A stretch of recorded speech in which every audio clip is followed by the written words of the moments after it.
Et nous allons reprendre le séminaire rapidement avec Nicolas Cognaz, que vous connaissez tous, mais il est, pour ceux qui ne le connaissent pas, il est professeur de sémiotique à l'Université de Limoges. Il travaille sur beaucoup de questions, sémiotique littéraire, sémiotique générale, et ces dernières années, surtout en anthroposémiotique, etnosémiotique, sémiotique de la culture. Il est le directeur du Centre de recherche de sémiotique de Limoges. Il a publié plusieurs ouvrages, dont celui qui a été présenté par Maria Giulia en commun avec Jacques Fontani, Auteur de sens. Un autre ouvrage, il y a quelques années, du genre à l'œuvre, une dynamique sémétique de la textualité. Actuellement, il travaille sur un projet de recherche intitulé Transpart sur le patrimoine. Et il prépare un livre aussi sur l'œuvre du peintre limogeois Georges Laurent avec François Laurent, notre collègue de Limoges. Et aujourd'hui, il va nous parler de spiritualité et intelligence artificielle générative, une intelligence relationnelle. Merci Nicolas, à toi la parole. Merci Juan pour la présentation et puis pour l'invitation et le défi. Au début, j'avoue que j'étais pas très assez dubitatif sur ce que j'allais pouvoir dire sur ce sujet. Alors, bon, la spiritualité, c'est extrêmement intéressant. Il me semble que c'est une pierre de touche très intéressante pour aborder la question de l'IA. Ce que Jean-François disait, oui, c'est comme la pêche à la ligne. Ici, il manque l'expérience. Est-ce que c'est comme la pêche à la ligne? On se doute que la spiritualité n'est pas comme la pêche à la ligne, parce que justement, c'est comment transcender l'expérience humaine et aller au-delà. Donc, on se dit, c'est très intéressant pour interroger les limites de l'IA. Alors là, je veux dire la pêche à la ligne de bas étage, donc bas de gamme. Je vais utiliser un concept qui me semble fondamental pour aborder ce sujet, qui est celui que vous connaissez peut-être sans doute, c'est de l'imago Dei, et qui n'a pas été mentionné, que moi, je n'ai pas trouvé si fréquemment ça utilisé, et qui me semble absolument indispensable pour aborder cette question, où je mets ça un peu en termes de défi, mais l'IAG comme espèce créée par l'homme, dotée d'une imago humanis, l'expression n'est pas de moi, avec laquelle entrer en relation. Donc, je vais beaucoup utiliser cette idée d'imago Dei, je vais revenir tout à l'heure dessus. Dans l'interaction avec l'IA, ce que je propose, enfin une des voies que je propose, mais qui ressemble un peu à ce qu'a dit Jacques, il n'est pas retenu, à ce qu'a dit Jacques. Voilà. C'est un effort d'optimisation du discours sur l'expérience spirituelle. D'accord. Le camarade soit assis parce que.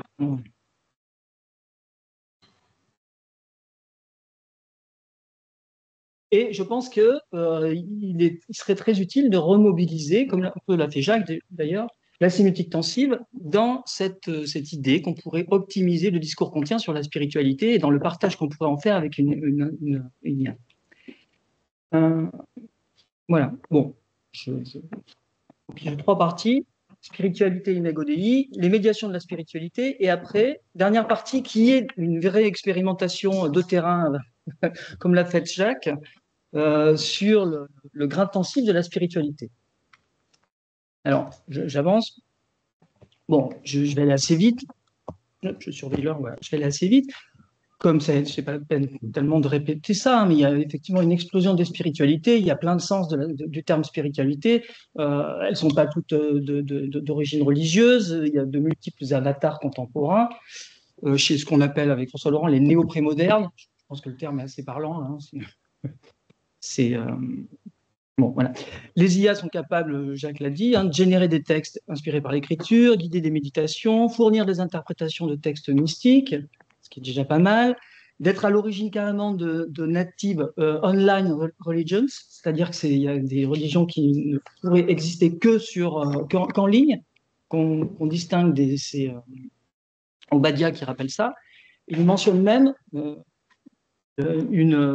l'idée de créer une église de l'intelligence artificielle. Bon, le projet a été abandonné, mais c'est pour saisir quand même, vous voyez, l'immensité de l'ambition. Ça n'a pas marché, hein, ça a été, voilà. Mais bon, ça a été fait quand même. Il y a un problème avec le partage. Est-ce qu'on le voit? Ah, voilà, on le voit pas très. Voilà, ça.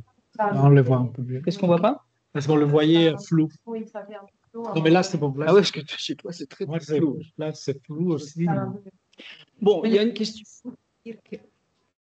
Ça va, ça C'est va. bon. Ok. Il y a une question fondamentale. Parce que ça dépend de... C'est bon? Il y a évidemment une question fondamentale.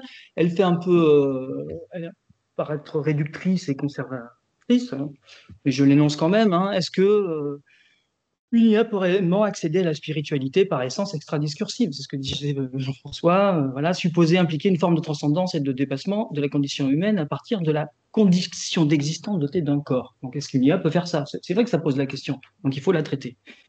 Sans doute que l'expérience spirituelle, c'est pas juste une question de mots et de structure textuelle. Que ça engage une dynamique vécue, un rapport au corps, etc., une transformation intérieure, même sinon il n'y a pas de spiritualité.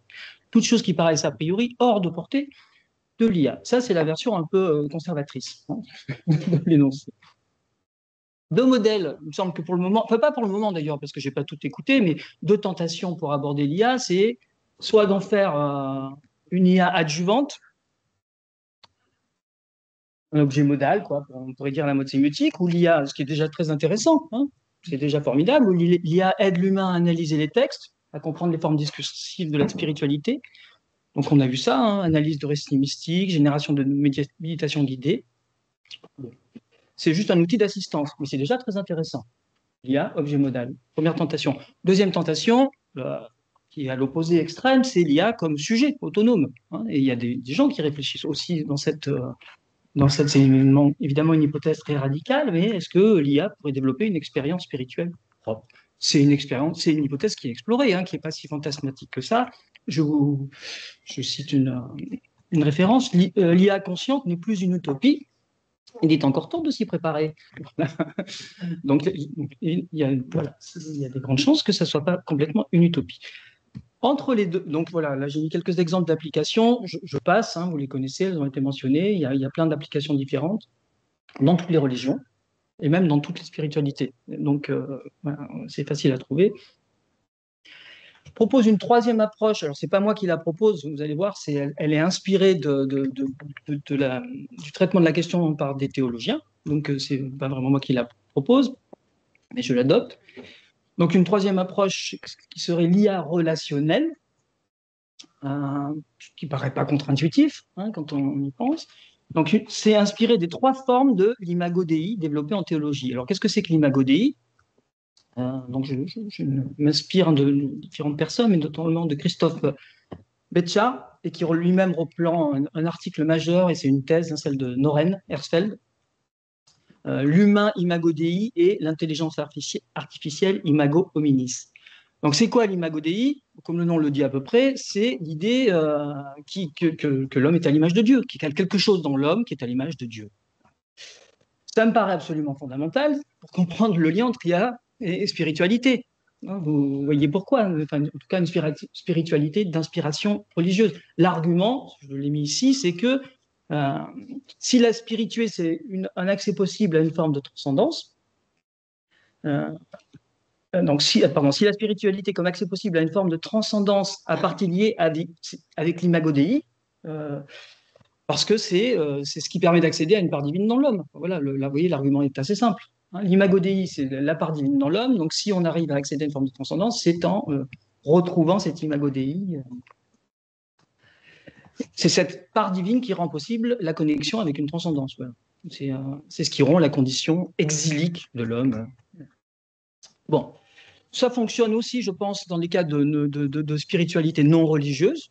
Il suffit qu'on parle de transcendance, hein, au lieu de dire qu'on accède à tel ou tel au-delà. Il suffit de parler de transcendance et ça fonctionnera aussi. Et voilà. Alors, je continue. Noren donc, a fait une thèse qui, manifestement, que je n'ai pas lu, hein, j'ai lu que les rapports et une partie, qui a l'air magistrale et extrêmement intéressante sur le sujet. Et donc, un des apports, c'est de synthétiser les différentes approches de l'imago Dei qu'il y a eu au cours des siècles, et sachant que la synthèse, elle s'est faite réellement au XXe, donc c'est quand même assez récent, mais il y a une longue tradition, il y a évidemment une longue tradition de réflexion sur le sujet, mais la synthèse, elle est récente. Et on distingue en fait entre trois formes d'imago Dei. Imago Dei ontologique, Imago Dei fonctionnel et Imago Dei relationnel. Alors, je vais expliquer chacun des cas parce que c'est vraiment intéressant pour interroger l'IA, après pour se dire, tiens, qu'est-ce qu'on retrouverait ou pas de ces formes. Donc, Imago Dei ontologique, c'est la tradition la plus ancienne. Donc, elle est portée par plein de noms. Hein. Je dis, il y a vraiment toute une tradition. Vous vous en doutez, hein, dans ces questions, la réflexion elle est extrêmement forte, poussée, technique. Voilà. Pour simplifier, l'imago Dei ontologique, c'est l'idée que l'humain possède ontologiquement des qualités qu'il apparente au divin. Et la qualité première parmi ces qualités qu'il rapporte au divin, c'est l'intelligence. Donc, c'est là que tout de suite, ça devient extrêmement intéressant par rapport à l'intelligence artificielle. Donc voilà, l'idée que le logos humain serait le reflet du logos divin. Voilà, c'est l'approche la plus substantielle et c'est longtemps celle qui a prévalu. Imago fonctionnel, elle est très intéressante aussi. Donc l'imago Dei n'est pas dans la substance, dans l'intelligence, mais dans la mission de l'homme sur Terre, avec l'idée que le gouvernement terrestre est à l'image du royaume céleste. Et que cette téléologie, quoi, cette transformation, il y a un agir. Quoi, voilà. Donc l'imago Dei, elle est dans la possibilité de l'agir humain qui pourrait instaurer sur la Terre le royaume céleste. Voilà. Ça va? C'est comment je l'ai dit là, le reflet divin se matérialise dans la mission, dans le gouvernement de l'homme sur Terre qui doit assurer sur la Terre le royaume de Dieu. Voilà. Le gouvernement est la conséquence ou le but de l'image de Dieu, non l'image elle-même. Donc c'est lié à un agir, il y a une dimension politique, d'instauration. Donc c'est assez différent dans son principe. Et puis, il y a une dernière approche qui est l'imago relationnel, qui est, alors, celle-là, qui est la plus récente et la plus utilisée. Hein, les plus utilisés aujourd'hui, c'est fonctionnel et relationnel. C'est fonctionnel et relationnel. Et fonctionnel, c'est quoi l'idée? C'est où se loge l'imago Dei dans la capacité de l'homme à entrer en relation avec le divin, mais aussi avec les autres humains et éventuellement avec d'autres espèces. Donc l'imago Dei, c'est la relation, c'est la capacité humaine de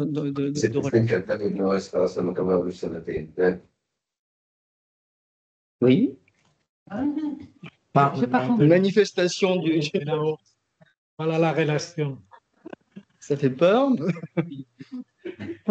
Je vous ai mis la référence de la thèse de Norin Herzfeld. Je continue. Et l'idée qui est vraiment intéressante, alors je l'ai imputée, je suis désolé à Christophe Béchard, il la reprend, mais ça vient de Norin Herzfeld. L'idée, c'est de dire que de la même manière que l'imago Dei affirme la présence de Dieu dans l'homme, il y aurait une relation comparable entre l'humain et l'intelligence artificielle. Et il y aurait un imago humanis de l'intelligence artificielle. Voilà. Donc il y a une imago humanis dans l'IAG, autrement dit une matérialisation de l'homme dans sa création d'intelligence artificielle générative. Ce qui est intéressant, c'est que cette imago humanis reproduit le mouvement de l'imago Dei, il peut être abordé avec les mêmes catégories, on peut l'interroger avec les mêmes catégories, ontologique, fonctionnel, relationnel.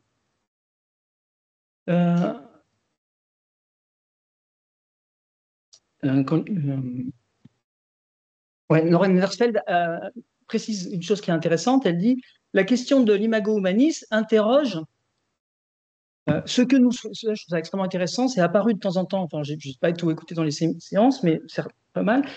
Et il dit, ça interroge ce que nous souhaitons représenter. Autrement dit, ce que signifie être véritablement humain. Et je trouve que ça, c'est extrêmement intéressant, cette idée. C'est un peu ce qu'a fait Claudio Paolucci dans sa présentation, c'est d'interroger non pas est-ce que les limites, est-ce que l'IA a des limites, mais qu'est-ce que comment nous on fonctionne, qu'est-ce que c'est qu'une énonciation réellement, etc. Et qu'est-ce qu'on veut retrouver de ça éventuellement dans l'IA. D'où le privilège accordé aux perspectives, aux perspectives fonctionnelles et relationnelles. Donc l'idée, c'est qu'on peut appliquer ces trois catégories de l'imago Dei à l'imago humanis dans l'IA. Donc je les détaille. La première, elle paraît assez évidente. Hein, on voit qu'on va un peu tout retrouver. Donc les compétences cognitives de l'IA qui sont créées à l'image des compétences humaines. Hein, on ne l'a pas inventé. C'est fait non seulement l'intelligence dans ses résultats pas dans ses mécanismes, enfin peut-être pas dans ses mécanismes, mais dans ses résultats a l'air de fonctionner comme l'intelligence humaine. Et puis dans ses fondements, c'est, pour autant que je sache, et j'en sais peu sur le sujet, ça fonctionne sur les réseaux neuronaux, voilà, sur la dimension distribuée, quantitative, massivement distribuée, etc. Donc là, il y a quelque chose qui relèverait d'une imago humanis de nature ontologique. Imago humanis de nature fonctionnelle, ben c'est ce qu'on a vu. Oui, l'IA, elle est tout à fait, elle peut participer, aider l'homme dans dans son gouvernement des hommes et être au service de l'humain pour peu qu'on la rende, qu'elle soit socialisée, politisée comme on le souhaite. Enfin, voilà, elle a ce potentiel, hein, qu'elle soit éthique, mais elle a ce potentiel à participer au gouvernement du monde.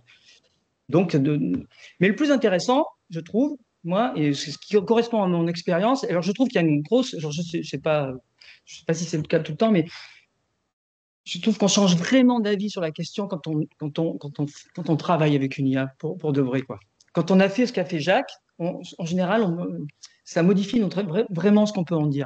Parce qu'on se rend compte que il y a plein de stéréotypes qui tombent quand même, hein, quand on commence à travailler avec une IA et moi, j'ai vraiment cette impression, mais c'est qu'une impression, donc là, on la retrouve, je la justifie, etc., par un raisonnement, mais de quelque chose qui est de dimension relationnelle, et réellement de dimension relationnelle. Bon, en tout cas, il y aurait, c'est pas moi qui le dis, donc voilà, une imago humaniste de nature relationnelle, où l'interaction homme-intelligence artificielle s'affirme comme une possibilité d'entrer en dialogue singulier. Alors je sais, j'ai vu, hein, j'ai regardé, il y a Marion qui a discuté de la possibilité d'une coénonciation, plutôt en la récusant.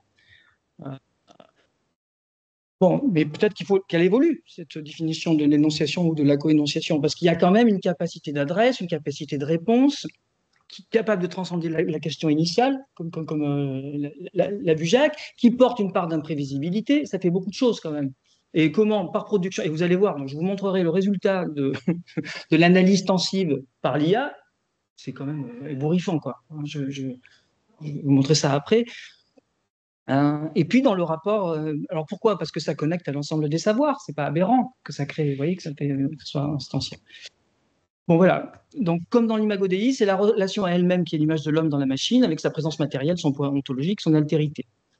Et je vais ajouter, ouais, ici, je sais pas, c'est une question, ça, c'est le réservoir des savoirs liés au collectif humain, il me semble, à l'ensemble des collectifs humains, et ce qui confère à l'IA une part d'ipséité, pour prendre, vous voyez, d'identité personnelle, d'identité, quoi, quasiment d'ipséité, parce qu'il y a à la fois quelque chose qui se maintient. Alors moi, j'ai eu la chance, je suis abonné, donc mon IA me reconnaît, ce qui est étrange, mais elle a garde-mémoire de tous nos échanges.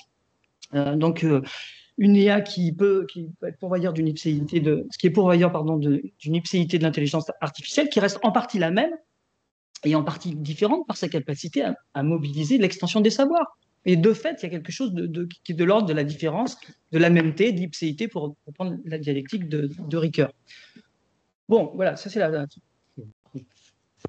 c'est très long, mais bon, c'est pas grave. J'enchaîne. Donc voilà, il faut essayer de comprendre comment elle peut devenir un agent relationnel qui serait ni simplement instrumental, ni anthropomorphisé, bonjour madame, etc. Oui, c'est entre les deux. Voilà. Il y a un statut qui me semble possible. Plein de personnes l'ont sûrement déjà entrevu, qui serait de nature relationnelle. Alors, deuxième point, qui est un peu plus lointain peut-être, mais qui pourtant me semble important, vous allez voir pourquoi, c'est les trois médiations qu'on peut envisager pour la spiritualité. Alors, on peut en mettre plus. Il y a tout un travail fait par l'équipe de Louis Hébert au Québec. D'ailleurs, c'est un colloque auquel on va avec Jacques au mois de juin, sur les médiations de la spiritualité. Bon, moi, j'ai identifié trois et je pense que c'est utile de les avoir pour travailler. Alors, je vous les présente, ces trois médiations de la spiritualité. Trois strates de médiation qui me semblent absolument interdépendantes, qui vont varier selon les formes de spiritualité, parce que évidemment, c'est une des difficultés, c'est que les grands... Jacques a dit, je travaille sur plutôt la chrétienté, mais bon, il y a d'autres formes. Donc la première, voilà les trois, c'est la médiation ontologique. La médiation discursive, elles sont très simples, hein, elles sont très évidentes, mais elles apportent toutes quelque chose de très précis. Donc, médiation ontologique, donc c'est l'arrière-plan métaphysique à toute spiritualité qui structure les pratiques, hein, le socle de ce qu'on pourra appeler la foi. Voilà. Si on veut distinguer foi. Il y a la médiation discursive, c'est l'ensemble des textes, hein, des pratiques qui ont rapport au verbe, qui peut aller jusqu'à l'ontologie. Hein, si on dit qu'au début, le verbe fait... bon, donc c'est pas... c'est perméable, merci. Donc, médiation discursive, donc les textes et les récits qui mettent la spiritualité en mots et où se joue le travail spirituel, le travail de la spiritualité. Et puis, il y a une dimension, on pourrait dire pragmatique, ailleurs je l'appelle pragmatique, opératoire, c'est l'ensemble des pratiques concrètes qui aboutissent à une transformation spirituelle et qui opèrent la transformation. Je les détaille un peu parce que vous allez mieux comprendre. La médiation que j'appelle discursive, donc c'est assez évident, hein, c'est les textes sacrés, les récits mystiques, les poèmes, les prières, les chants, les exégèses, les gloses, etc. Tout ce qui a une dimension discursive. Et c'est très différent selon les religions. Hein, alors des fois, l'accès au texte est déjà une pratique. Hein, dans la tradition, dans la Kabbale, le fait de travailler sur les textes, c'est déjà une forme de pratique, c'est déjà une forme de méditation. Et il y a différents types de méditation.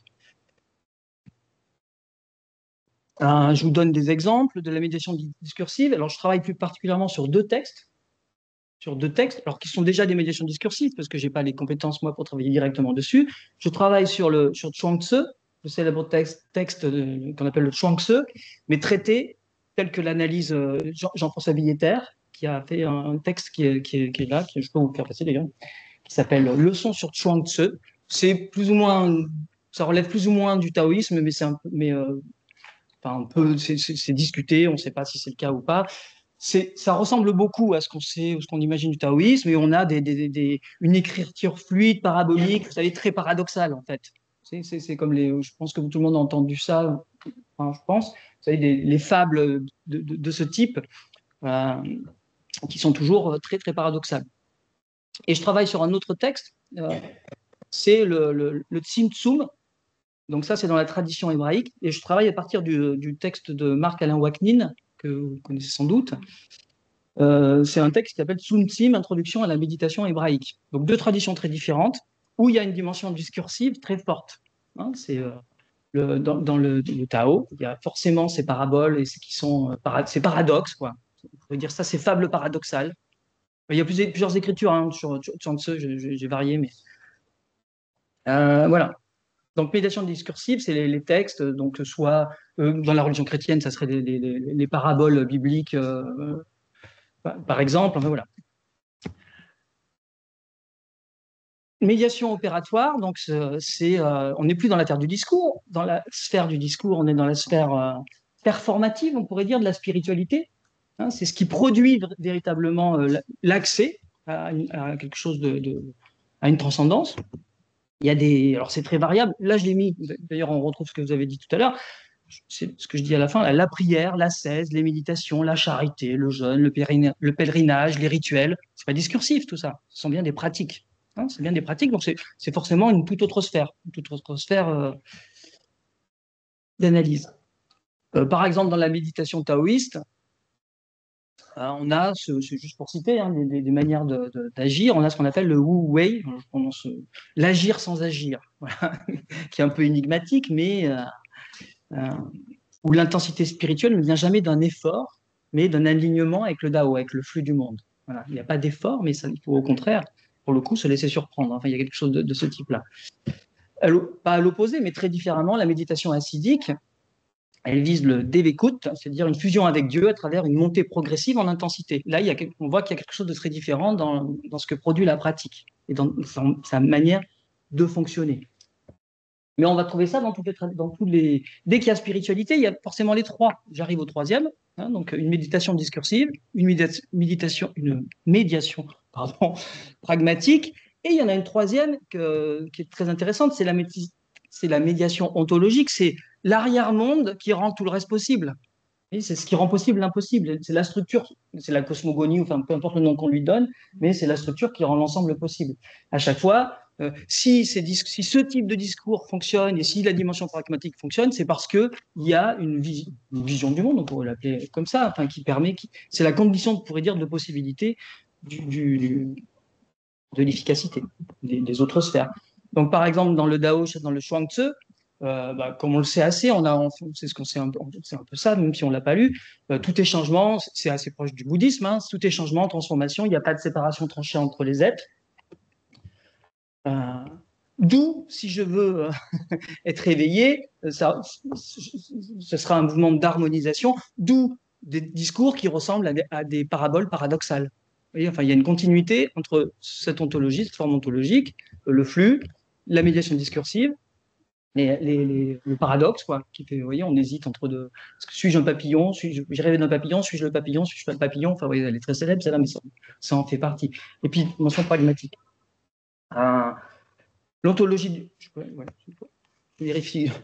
L'ontologie du Tsimtsum, elle n'est pas du tout dans la tradition juive. Je ne sais pas si peut-être que certains la connaissent ici. Elle est très différente, très différente. À la base de la tradition juive, il y a l'idée que Dieu se retire. C'est un mouvement de retrait, le mouvement initial à l'origine du monde. C'est un mouvement de retrait. Dieu laisse la place, mais se rend absent, mais laisse la place. Et il y a à ça ajouter ce qu'on appelle la théorie des étincelles, que j'adore, je trouve, elle est très très sémiotique, très belle, elle est très belle. Théorie des étincelles, c'est l'idée que en se retirant, il s'est mis quelque part, mais la cruche s'est cassée.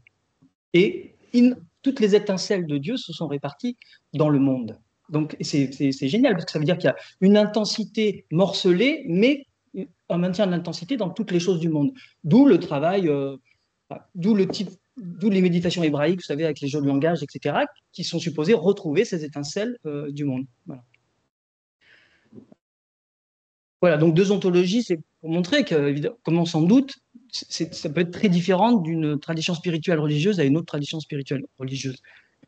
Mais qu'il y a quand même ce point commun où chaque fois on aura, me semble, ces trois sphères. J'en arrive, je vais vite, hein, mais ça va, au grain intensif de la spiritualité. Alors, là, je veux montrer.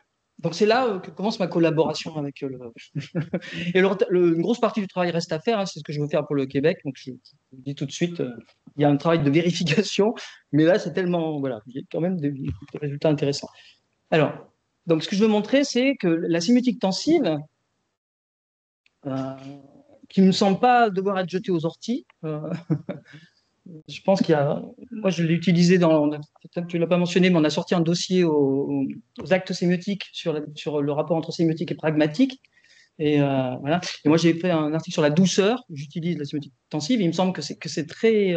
Ça continue à être opératoire. Et pour partager l'expérience spirituelle, on se dit qu'il y a quelque chose de très intéressant dans l'intensivité, puisque de fait, ça articule l'intensité et l'étendue, autrement dit, la dimension corporelle et la dimension cognitive, normalement. Hein, c'est ce que fait l'intensivité. Donc, vous voyez, pour partager une expérience spirituelle qui lie le corps et l'esprit, l'intensivité paraît assez adéquate. En tout cas, c'est une hypothèse. Voilà, c'est une hypothèse que j'ai faite. Donc, dans ce travail, l'IA est partenaire, voilà, mais vraiment, hein, et en partenaire de recherche. Il me semble que ça s'inscrit bien dans la perspective d'une IA à intelligence relationnelle. Moi, j'ai vraiment l'impression de travailler avec un collègue super intelligent. Ouais. Il y en a plein, hein, mais aussi intelligent, on va dire, aussi intelligent qu'un collègue, mais beaucoup plus cultivé. Oui, il y a quelque chose de ce type. Bon, c'est aussi une boutade, mais...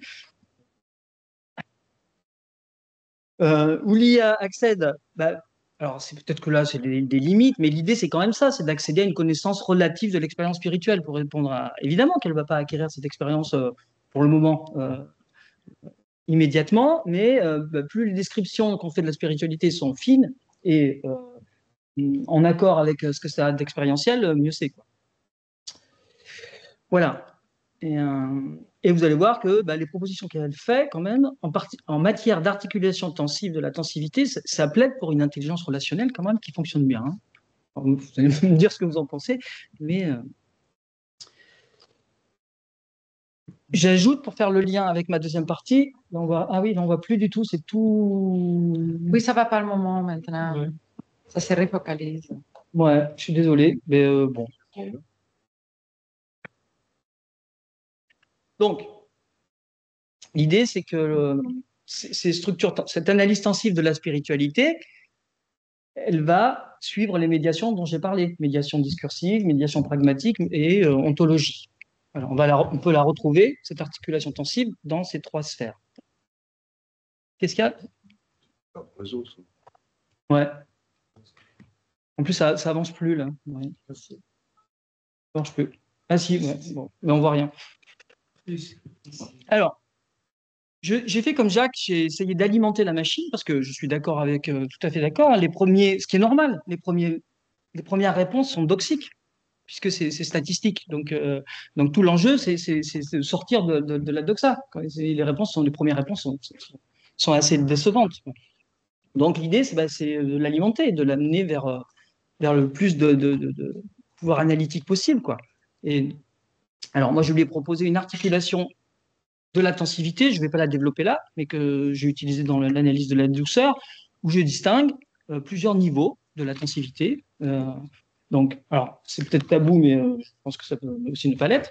Une dimension pulsionnelle. Donc là, j'en ai pas forcément besoin. Enfin, je ne l'ai pas traité dans la dimension spirituelle. L'idée qu'il y a toujours un noyau tensif ou une formule tensive de base. Entre l'intensité étendue. L'idée qu'il y a une figuralité, autrement dit des figures tensives qui je ne suis pas sûr que la liste soit exhaustive, mais qu'on peut articuler des figures tensives. Figures tensives qu'on va retrouver en discours, dans des configurations discursives, par exemple les paradoxes, ou qui seront compatibles ou pas avec les paradoxes. Et dernier niveau, la performativité du discours. Voilà. Comment ces figures transforment l'expérience. Donc je lui ai indiqué ça. Je lui ai dit de lire mon article sur la douceur. Au début, elle n'a pas voulu. Je ne sais pas pourquoi. Elle m'a dit non, je ne peux pas faire ça. Je lui ai dit mais si, je ne vois pas pourquoi tu ne pourrais pas faire ça. On a fait un rapport assez direct. Et mais elle y est arrivée au bout d'un moment. Donc pour moi, ça c'est un mystère. Je comprends pas. Et plusieurs fois, elle m'a fait le coup de dire mais non, ça je ne peux pas. Mais si tu vas le faire. Et elle le fait. Alors, démarche de la recherche. Combien il me reste de temps? 1 minute. 20 minutes? Bon, ça va. Okay. Alors, démarche de la recherche, chaque fois, c'est 15 mois. Identification des ontologies sous-jacentes. C'est chaque fois qu'on travaille sur un texte. Détermination des formes tensives compatibles. Quelles sont les formes tensives qui vont être compatibles avec telle ou telle spiritualité? Et puis, application au discours et aux pratiques. C'est ça la démarche. Hein, c'est assez simple. J'arrive... voilà. Là, je fais le recoupement entre ce que j'ai dit, mes médiations, et puis les différents niveaux d'articulation. Donc, bon, je ne développe pas, j'en ai pas besoin là. J'arrive, parce que c'est quand même ça qui est fascinant, donc aux réponses de l'IA à mes questions. Alors, je lui ai dit, là, au début, elle m'a dit intensité, tendue, ça monte, ça descend, c'est nul. Pas terrible, quoi, pas terrible. Je lui ai fait lire des choses intéressantes, je lui ai expliqué, je lui ai parlé de plusieurs concepts que moi j'avais utilisés, notamment celui de bascule méréologique, mais pas du tout ce texte-là. Et elle m'a dit ah ouais c'est pas mal cette idée de comme elle le fait toujours très très laudative, quelle idée extraordinaire. On peut le neutraliser ça, hein. On n'est pas obligé de cocher la cage tirage de pompe, en fait c'est pas obligatoire, mais c'est pas désagréable. Et donc elle m'a fait une liste moi je trouve de figures tensibles que je trouve absolument remarquables, quoi. Donc je vous les montre pour décrire la spiritualité. Donc la première c'est la bascule tensive. Bascule tensive. Idée, donc définition, point de rupture où un état d'équilibre se transforme brutalement en un autre. C'est bien l'idée qu'on peut trouver dans une bascule tensive. Exemple, l'illumination soudaine d'un moine zen, la conversion de Paul sur le chemin de Damas ou l'expérience mystique fulgurante. Donc dynamique, faible intensité, croissance rapide, point de bascule, nouvelle stabilisation. Voilà. On se doute que ça va marcher dans pas mal de cas. Ça. Voilà. Alors voilà. Et après, elle m'a sorti la synthé tensive. C'est pas très beau. Mais au début, j'ai douté, mais en fait, c'est très intéressant comme notion. Elle me dit, collègue, moment où les tensions se résolvent en un équilibre supérieur, une intégration harmonieuse des contrastes. Oui, on voit pourquoi synthé tensive. C'est voilà, moment où les tensions se résonnent en équilibre supérieur. Exemple, expérience d'unité cosmique dans la méditation profonde, sensation de plénitude après une quête spirituelle. Voilà. Il y a, donc la dynamique, elle dit alternance de tension et phase de stabilisation dynamique. On accède à quelque chose qui reste intense, mais qui est apaisé, où il n'y a pas de conflit. Bon, synthé tensive. Ok. Suspension tensive. Alors on les retrouve, hein, on a fait ce travail après. Suspension tensive. Définition, état où l'intensité ne se résout ni en explosion ni en relâchement, mais se maintient en équilibre instable. Suspension tensive. Elle donne des exemples. Alors nous donnons, parce qu'on travaille tous les deux quand même, je suis pas complètement absent. L'attente dans le silence d'une cérémonie, le moment juste avant un satori en zen, l'écoute d'une parole sacrée qui suspend le temps. Voilà, pour la suspension tensive. Une espèce de, vous voyez, de suspension, voilà. Dynamique, montée en tension, maintien à un seuil critique, absence de résolution immédiate. J'ai bien conscience qu'il y a tout un travail à faire et c'est ça qui est intéressant, c'est de redéploiement de ces catégories de manière plus orthodoxe. Mais c'est comme s'il y avait une espèce de pensée synthétique opératoire. Vous voyez, à ce stade-là, il faudrait après redéployer, reanalyser pour voir ce qu'on peut en faire. L'absorption tensive, effet d'intensification progressive qui engloutit la perception dans un état d'immersion totale. Ça, oui, c'est évidemment qu'on retrouve ça, quelque chose comme ça. J'aurais pas fait mieux. Hein. Exemple, le mantra répété qui plonge dans la transe, la lecture d'un texte sacré qui capte toute l'attention, la musique spirituelle qui envahit l'être. Là, la dynamique, c'est expansion de l'intensité, dilatation progressive et dissolution de la perception ordinaire. Bon, je vais assez vite, parce que c'est pas... Voilà, quand même, je les mentionne toutes, parce qu'elles sont toutes... La résonance tensive, que je trouve extrêmement intéressante aussi. Résonance tensive. Définition, expansion progressive d'une tension qui disparaît pas immédiatement, mais vibre en arrière-plan. C'est très, très intéressant, ça. Par exemple, l'effet d'une prière qui continue à travailler l'esprit après coup. La sensation durable d'une révélation vécue. Vous voyez, donc résonance tensive, c'est-à-dire que ça baisse en intensité, mais ça reste présent. Ça reste présent. Et c'est exactement, et c'est ce que je trouve formidable, parce que moi, c'est exactement ce que j'imagine par figuralité et par figure tensive. Et c'est exactement ce que j'ai essayé de faire sur la douceur. C'est pas ces catégories-là, mais c'est exactement ce principe-là. C'est de trouver, je ne veux pas faire le truc sur la douceur, mais un noyau tensif qu'on retrouve dans toutes les formes de la douceur, et puis après des figures qui la déclinent. Et c'est exactement comme ça, quoi. Et donc, voilà. Et ça donne ça. Et dissolution tensive, définition, perte d'intensité progressive conduisant à un état d'effacement, de vide, de fusion. Le non-moi dans le bouddhisme, l'expérience du vide taoïsme, la disparition de l'ego dans une expérience mystique. Voilà. Ça aussi, on se dit que ça a toute sa place dans la description d'une tensive de la spiritualité. Dynamique, intensité décroissante, dilution, évanouissement. Bon, voilà. Donc, je vais faire un petit récapitulatif. Bon, je le saute, ça. Je regarde ce que je vous écris.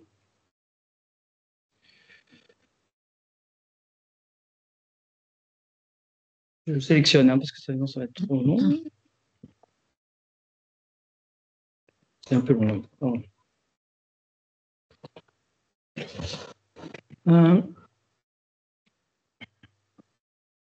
Alors, donc la deuxième phase, c'est de l'appliquer à chaque. Donc, je vais pas détailler ça. Hein. Je vais pas détailler ça. Mais deuxième phase, la phase suivante de la recherche, c'est de l'appliquer au texte qui nous préoccupait. Donc, identification. Je prends qu'un exemple. Voilà. Identification de l'ontologie sous-jacente chez Chuang Tzu. Pardon.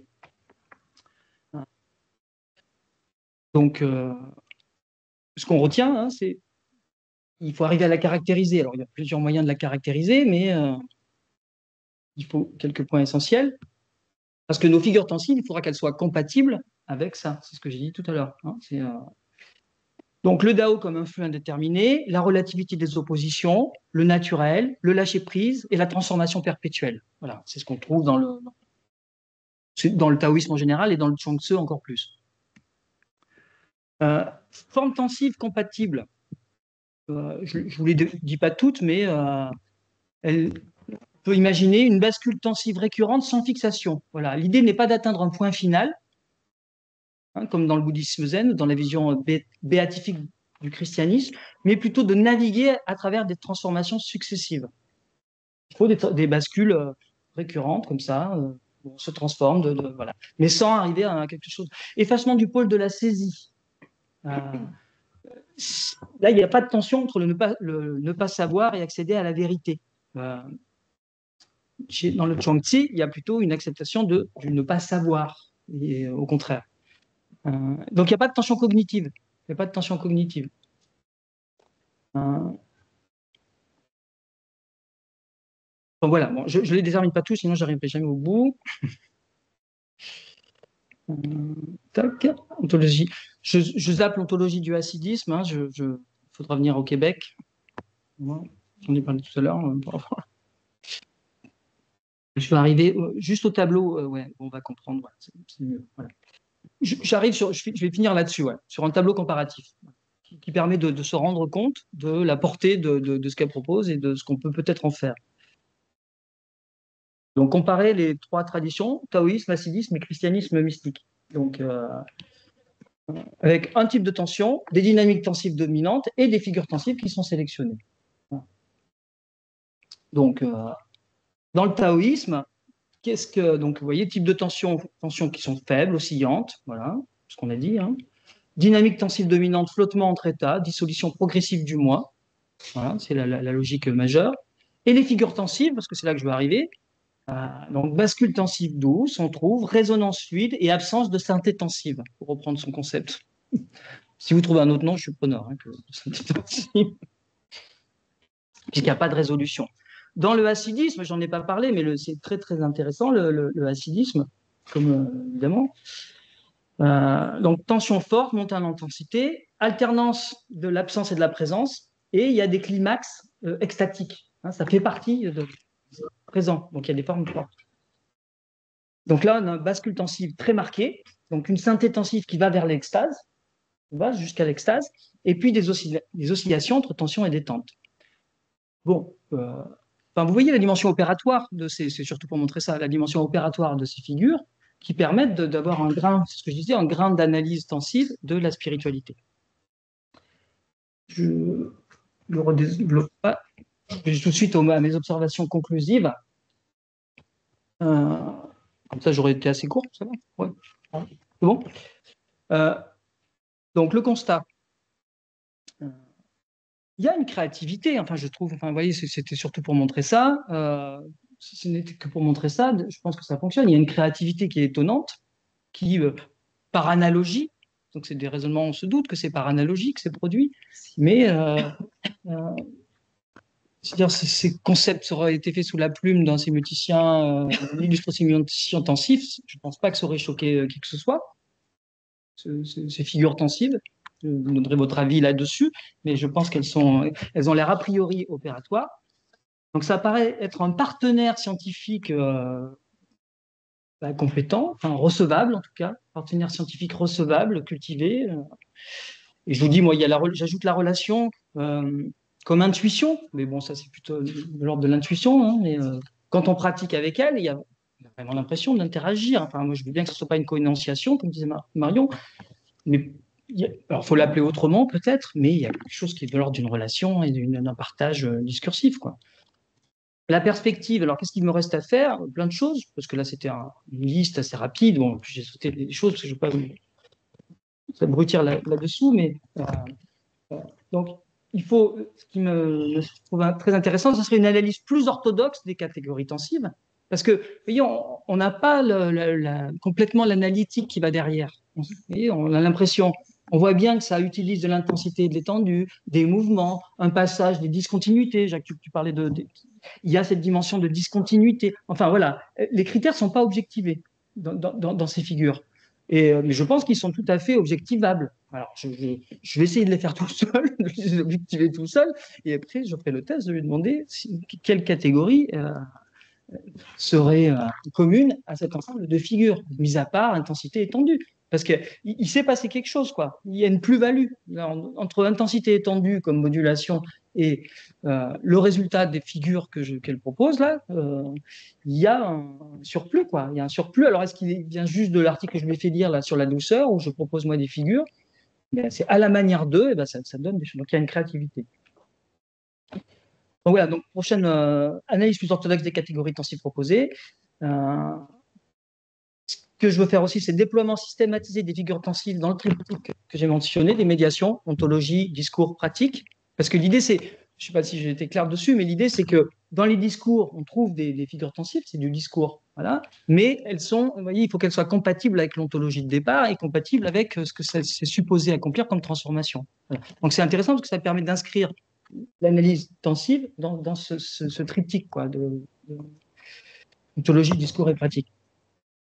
Voilà. Et donc, moi, le reste du travail à faire, c'est une analyse personnelle, d'abord personnelle, c'est-à-dire non assistée, exhaustive des figures tensives principales dans le Chuang-Tzu, qui est pas, voilà, dans le Chuang-Tzu tel que Billetter en parle. Hein, je ne vais pas me risquer à analyser tout seul le Chuang-Tzu, voilà. Mais déjà, ce que fait, c'est déjà une médiation. Hein, donc, je travaille sur une médiation. Et dans le Tsim-Tsum, pareil, je ne vais pas j'ai pas du tout les compétences pour le coup. Mais par contre, je sais lire ce que fait Waknin et c'est fascinant. Et donc, moi, faire l'analyse personnelle des figures tensives qui sont exploitées, voir si je retrouve celles qui sont présentées par l'IA et en tirer quelques conclusions, quoi. Voilà, si c'est qu'on peut voir ce qu'elle-même est capable de faire de manière un peu plus systématique pour valider ses propositions et pour pouvoir aller plus loin. Voilà. Merci beaucoup, Nicolas.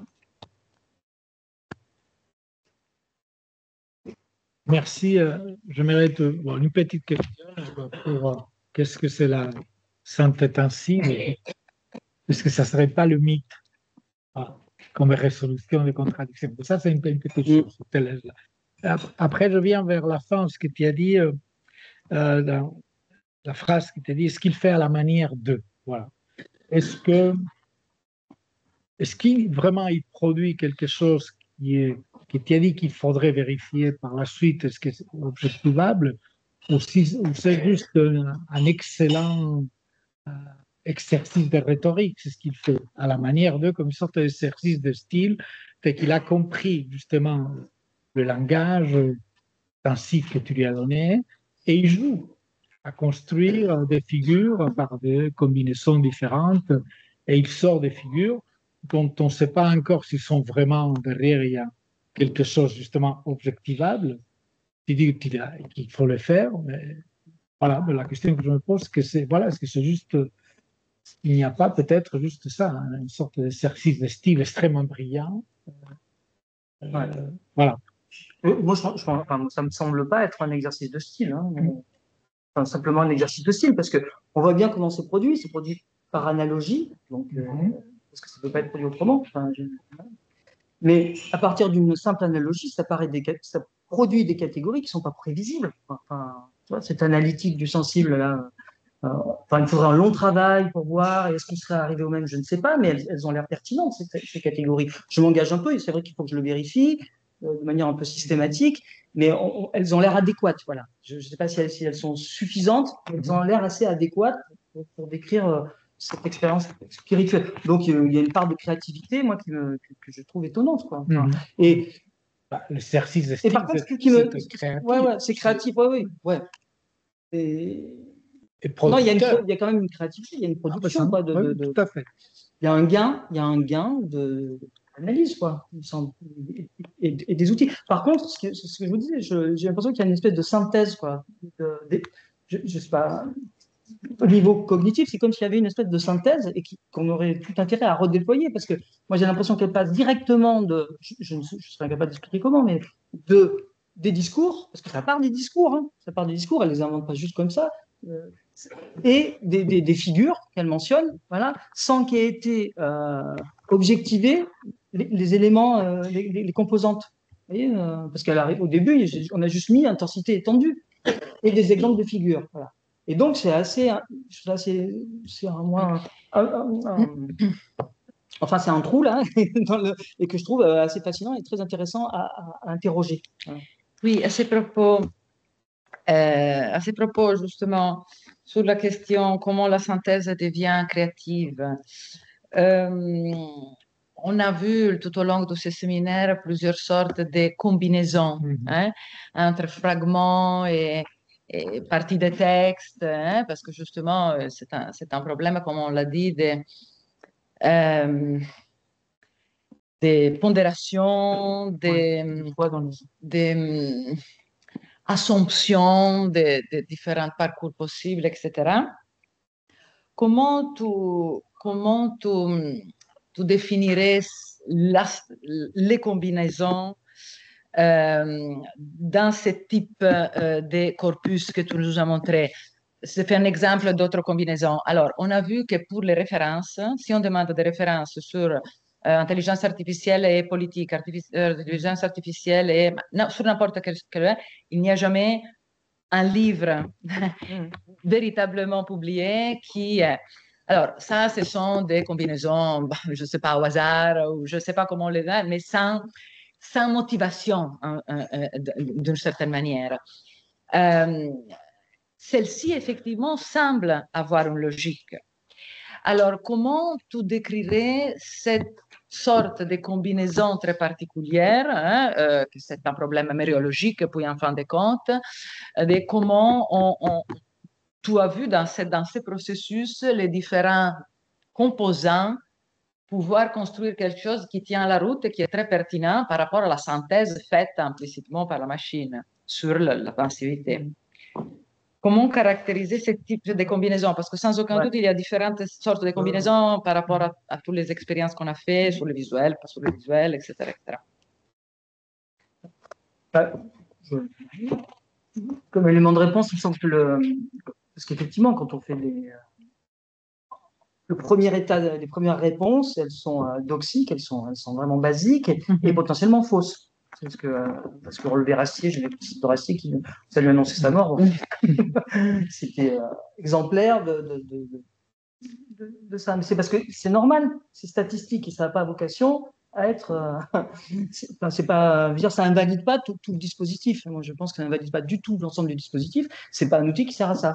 Ça sert pas à objectiver à des choses factuelles. Donc voilà. Pourquoi là, ça a l'air plus solide?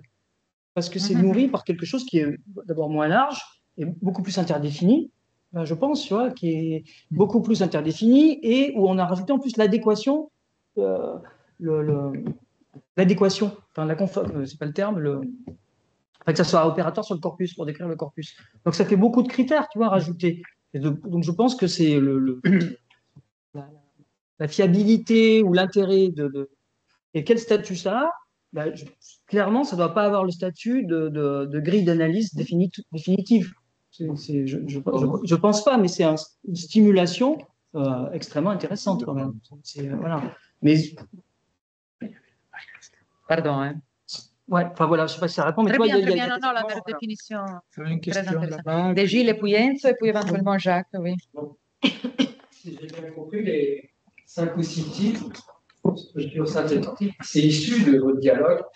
Donc, vous avez initié l'IA à les écritures sensibles. Oui, tout à fait. Bravo, ça montre ce que je disais. Mais je vous posez la question du statut de ces structures tensibles. Une composition de structures tensibles figure, c'est là où le respect est très fort. Il y a deux, c'est pas des opérations, mais deux domaines de sémétrie qui sont là. Et vous n'avez pas la praxis, vous n'avez pas le rapport du corps et du sens. Donc, une suggestion, c'est quand vous avez la liste de statistiques de rhétorique, vous en faire plein, celles qu'on connaît déjà et celles que vous n'avez pas pensé ou qu'on avait oubliées. Et après, on retourne au corpus pour les resignifier. Donc, dans ces corpus de religion, vous allez revisiter souvent comment le corps est énoncé dans le rapport à soi, au locuteur, dans le rapport à Dieu, dans le rapport au rite. Ça donnerait de la chair. Je ne sais pas si ça donnerait l'énonciation. Ça, c'est encore à poursuivre. Mais le corps est absent et il remettra en. Moi, je ne trouve pas que le corps soit absent parce que je ne sais pas, c'est une vraie question, mais je comprends. Mais je vous réponds. Comment le corps se distribue et s'il y a redistribution ou stabilisation. J'ai deux éléments de réponse, mais début de réponse, voilà. Alors d'abord, peut-être que c'est dans la médiation pragmatique qu'il faudrait développer cette présence du corps, cette articulation du corps, mais pas seulement. Et c'est tout l'intérêt de faire une description tensive, c'est que ça articule intensité et étendue. Et à mon avis, le corps est déjà présent. Dès lors qu'on articule intensité et étendue, le corps est déjà présent. Et le travail que j'ai fait sur la douceur, ce que j'essayais de montrer, c'est on ne peut pas comprendre. Alors, je suis parti des analyses de Anne Dufourmentel, la philosophe psychanalyste qui décrit la douceur. Et on ne peut pas comprendre si on ne mobilise pas le corps, ce qu'elle est en train de dire. Si vous ne l'interprétez pas en partie avec votre corps et votre ressenti, vous ne comprenez pas. Ça ne peut pas être simplement, je ne sais pas comment le dire, du logos, vous voyez, une description. C'est impossible. Alors que dès que un tassement, une libération, c'est corporel, ces choses-là. La rétention, c'est des figures corporelles, c'est des figures sensibles, quoi. Je sais pas comment, voilà, on peut le dire comme ça. Et donc, pour moi, c'est déjà présent. Alors, c'est peut-être des reformulations, mais moi, j'ai l'impression que c'est déjà présent, et c'est l'idée, justement, en articulant, en faisant des descriptions tensives de la spiritualité. C'est de réintégrer le corps, parce que dans la spiritualité, c'est essentiel, enfin, puisque c'est un dépassement, en partie, un dépassement à partir du corps. Donc voilà, je ne sais pas s'il y a des éléments de réponse. Mais c'est une question importante. Oui, alors moi j'ai une question. Voilà, c'est très surprenant, sincèrement, cette élaboration conceptuelle. Et voilà, je me pose la question si c'est pas aussi dû à. Je ne suis pas un expert de sémantique intensive, mais je me dis que c'est aussi lié au fait que la sémantique intensive, j'ai l'impression, est dans une forte abstraction, c'est-à-dire qu'on a deux concepts fondamentaux et que du coup, un chatbot ou une intelligence artificielle puisse l'élaborer, la modéliser et l'utiliser, mais peut-être qu'elle le fait à travers d'autres systèmes. Par exemple, il peut utiliser autre chose sur laquelle je ne suis pas expert, des catégories en musique, où il y a, je sais pas, peut-être des synthèses, ou en physique. Et que du coup, l'intelligence artificielle est très forte, parce qu'à ce niveau d'abstraction, elle est très forte, elle a d'autres connaissances, telles que la musique, physique et peut-être d'autres. Et si peut-être une manière de la défier, pas au sens, voilà, pour voir quelles sont les limites, de la pousser à donner des exemples encore plus précis ou d'autres corpus, par exemple, parce que peut-être que certains de ces figures ne sont pas limités à la spiritualité, par exemple, ils sont limités à, je sais pas, on peut l'utiliser dans des accidents de voiture, je sais pas, mais voilà, mais c'est très intéressant, modélisation, et surtout, mais ça me semble qu'elle adopte aussi le style de la sémantique intensive, le style des paroles. C'est vraiment une manière spécifique de d'énoncer, c'est vraiment le style théorique d'une certaine manière. Voilà. Ouais. Non, mais merci pour la suggestion de. Oui, c'est assez séduisant, mais parce que j'ai posé la question pour la synthèse tensive, elle m'a pas répondu. J'ai pas eu de réponse claire. Parce qu'effectivement, on peut se dire, mais je rêverais de savoir s'il y a une modélisation qui est derrière ça, mathématique, qui à partir simplement d'intensité et d'étendue est capable de produire synthèse tensive. Je voudrais bien, peut-être, hein, mais je ne sais pas de quel domaine, à quel domaine ça sera implanté, peut-être de plusieurs. Mais moi, je poserai la question. Tu as tout à fait raison. C'est une très bonne question à poser. Est-ce que d'où vient la modélisation, quoi? Est-ce que je sais pas, pour le moment, j'ai pas la réponse. La théorie des catastrophes, elle illustre très bien. Ouais, mais en trouvant des figures qui existent, oui, il y a un ensemble de figures qui sont mathématiques.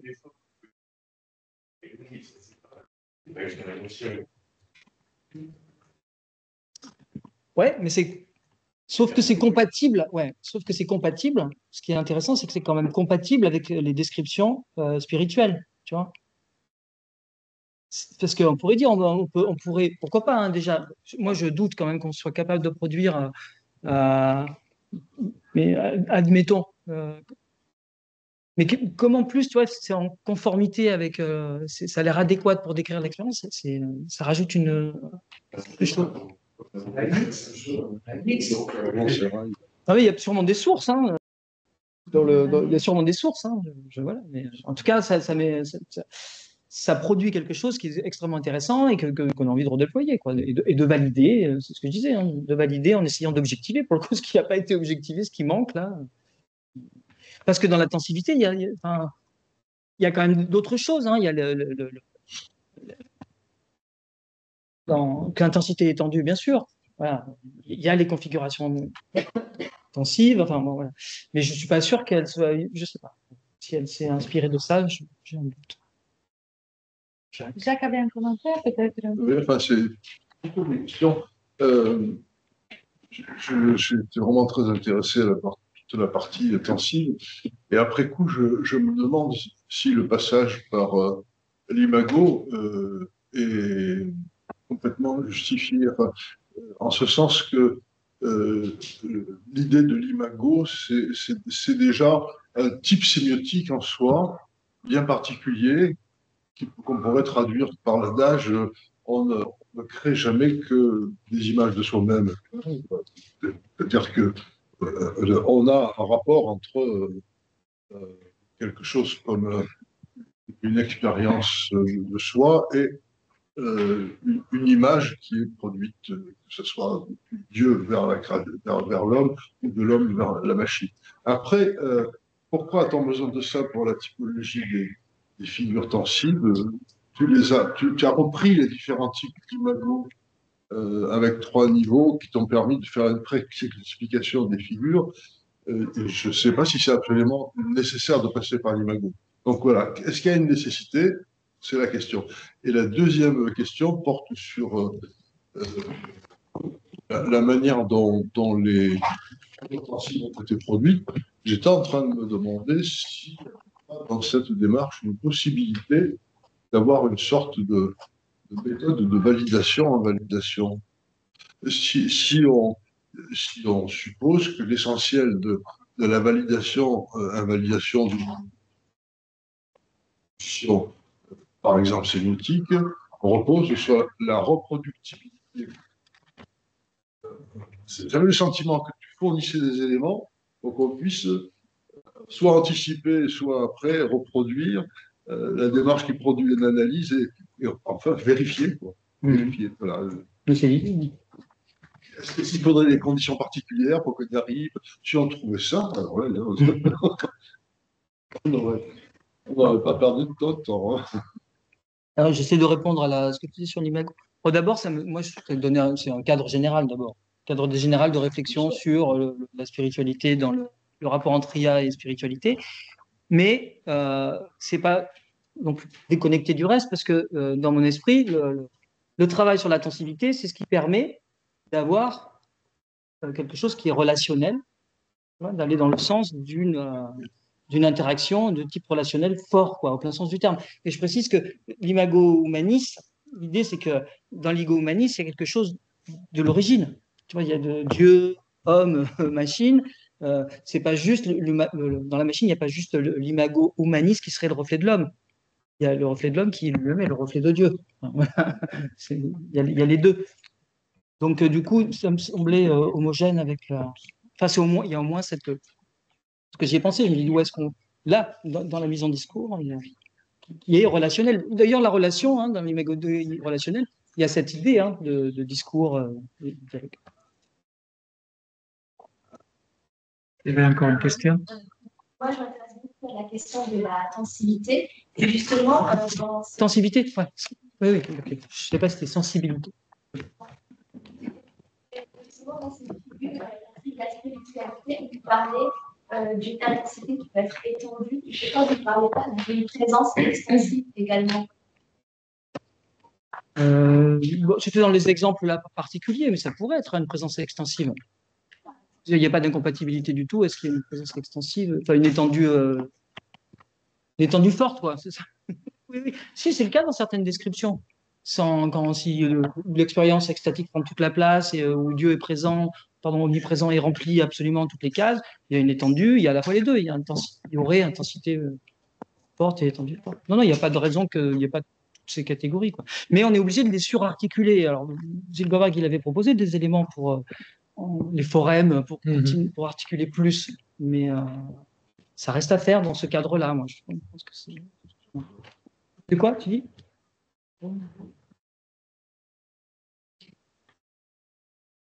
J'ai encore une petite question qui ne va pas déboucher sur des grandes discussions. L'inventaire des figures tensiles, tu l'as arrêté toi-même ou c'est la machine qui t'a fourni l'ensemble de ces figures? Est-ce que c'est toi qui as fixé le nombre? Parce que le problème de la typologie, tu vois, Ouais. est-ce que ça sature l'ensemble du domaine que toi tu souhaitais qu'elle couvre? Ou bien est-ce que tu as dû te contenter de ça? Je me suis contenté de ça. Pour le moment, j'en avais déjà pas mal. Tu vois, ça en a déjà produit beaucoup. D'accord. Est-ce que c'est exhaustif? C'est un inventaire ouvert. C'est un inventaire ouvert. Ouais, moi, j'ai donné l'exemple de bascule et à partir de la bascule, Ah oui. elle a déployé les autres. Est-ce que tu saurais faire la poursuite pour que elle te trouve les critères sur lesquels la typologie est bâtie? Même c'est ce que je veux obtenir. Voilà, de c'est ça. manière à faire en sorte- Et je pense pas qu'il soit. Enfin, tu vois, je pense que nous, on peut les objectiver. Et je pense qu'elle, elle n'est pas passée par une étape de ce type, quoi. Ou alors un modèle comme tu suggérais, un modèle ou une synthèse de modèle extrait d'ailleurs. Oui, je lui poserai la question. Non, mais c'est vrai, parce que c'est vraiment intéressant. C'est la question. Ouais, c'est la question. Ouais. Merci. Merci à vous.